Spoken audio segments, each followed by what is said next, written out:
Well, hello, friends. Mark Owens here, and as always, thank you guys for watching, commenting, subscribing, and being part of the Joe Boo Sports Report. Without you guys, it does not work.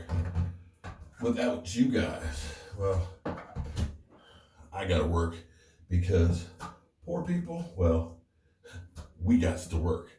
And I'm working on this bathroom, trying to get this together, and there's so many different steps and things. You want to try and get it done quickly, but see, thing is, being fast and being good are two totally different things.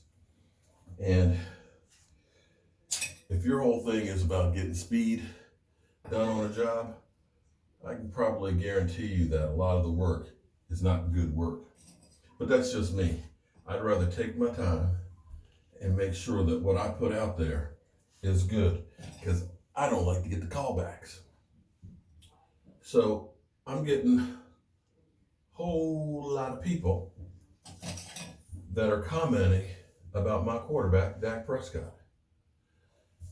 And the biggest knock that people are now saying is, well, Dak Prescott is not good against winning teams. Well, there's a reason why teams are winning teams. And before you go ahead and say it's all Dak Prescott's fault, now I was actually going to save this for later because I wanted to do it in my in my man cave, so that way I can pull up the videos and pull out the exact numbers. But I'm going to go ahead and get it squared away now because, well, I got a lot of work to do. Ain't got a lot of time, so I got to double up.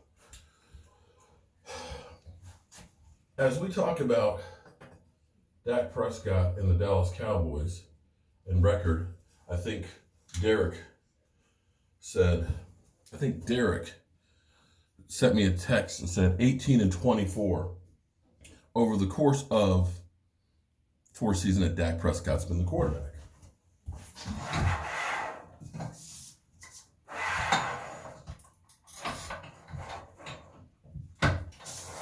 And that's like 40%, which actually, winning percentage against winning teams, that's actually not that bad, especially when you consider that last year was terrible. But what I want you to think about this. Before Dak Prescott got to the Dallas Cowboys, did the Dallas Cowboys have great winning percentages against winning teams before him? You do know we had Jason Garrett for a coach, right? Jason Garrett, who I still don't understand why the hell Jerry Jones held on to him for as long as he did. When it comes to big time games, the Dallas Cowboys have been known for one thing under Jason Garrett. Big time games, never. The first 3 years, I'll tell you what, let's go here. So Dak Prescott against winning teams is 41%. Jason Garrett without Dak Prescott is 51% winning percentage. And in 2010, we had a win and get in game against the Giants.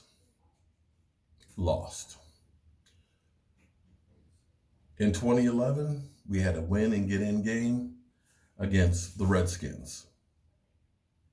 Lost. In 2013, we had a win and get in game against the Eagles and lost. Any one of those games, if we had won, we would have been a playoff team. And those, my friends, were lost in big games with Tony Romo. And you can go back to the catch, no catch, where we had home field advantage and everything else, and we lost again. And another winner go home game, we lost. This is a pattern with the Dallas Cowboys. And oh, by the way,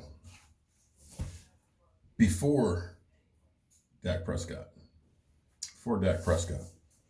Cowboys winning percentage was 51% under Jason Garrett. With Dak Prescott, it went to 62. So you could try and point all the fingers and say that Dak Prescott isn't the guy, and Dak Prescott, they didn't make the playoffs because of Dak Prescott for 1 year.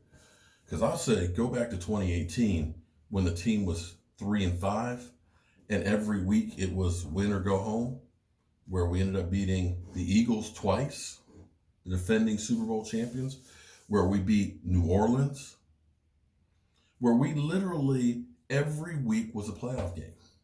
So you can point out this past season, which was the end of Jason Garrett. And as I look through, I'm going to ask you, how many bad coaches do you know win the Super Bowl? I was going to do, like I said, this video when I got back home because I wanted to go ahead and get the list in the last 25 years. I would say probably Barry Switzer is about the worst coach that won a Super Bowl. Because as I think about people like Tony Dungy, I think about guys like Jim Harbaugh, I think about Brian Billick, I think about Bill Belichick, I think about Sean Payton, I think about Pete Carroll, I think about Dick Vermeil. My man, damn, it looks like E2 from the Steelers. I'm having a brain fart. I'm looking at all of these great coaches, and even we can even put Mike McCarthy in there. I'm looking at all these coaches. Not a single one of you guys would put Jason Garrett in that group. Seriously. Or maybe you would. I don't know. But I don't see it with Jason Garrett, because this is the one thing you've got to understand, that with Dak or without Dak has always been the Dallas Cowboys. But I will say that the Cowboys, and like I said, this is where I said last night, and you guys, got up under my skin, and I shouldn't have let you get up underneath my skin. But I look at the Cowboys the 4 years before Dak Prescott. 5 years before Dak Prescott. There was one winning season, 12-4. 4-12, 12-4, 8-8, 8-8, 8-8. The last 4 years, 13-3, 9-7, 10-6, and 8-8. I'll take what we're doing right here with a new coach than what we were doing before that. And I still waiting, because everybody wants to put this on Dak Prescott. Nobody wants to look at the defense. Nobody wants to look at the coaching. Nobody wants to look at special teams. Dak Prescott was doing the majority of the work that you were expecting or you were needing from a quarterback. There were plenty of other people that weren't toeing the line.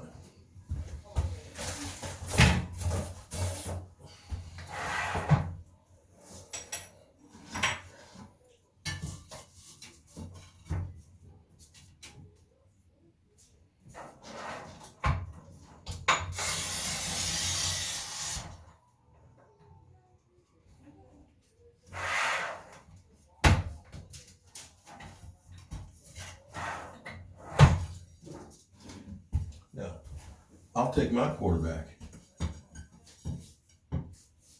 Hair too big.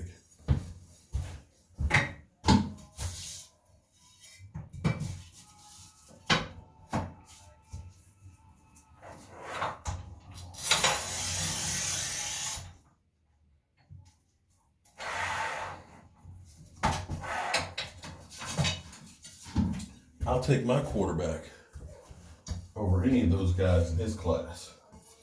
The Carson Wentz, the Jared Goffs, all of them.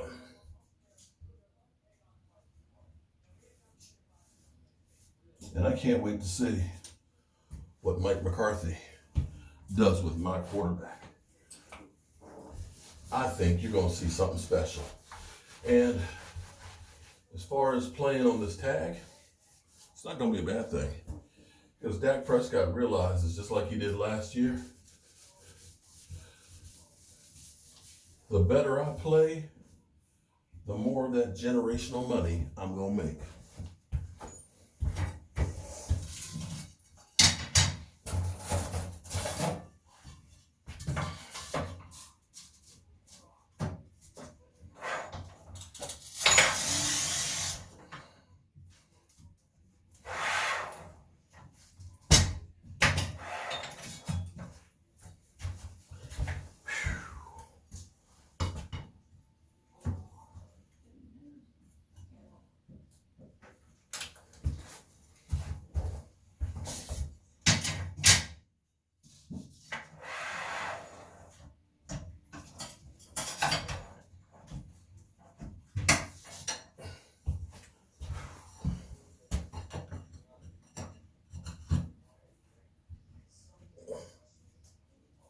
I'm Mark Holmes, and well,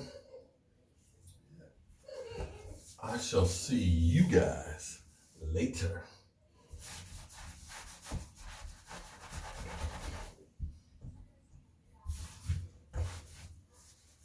All right. Get these bullnoses up here, and we're good to go. See you soon.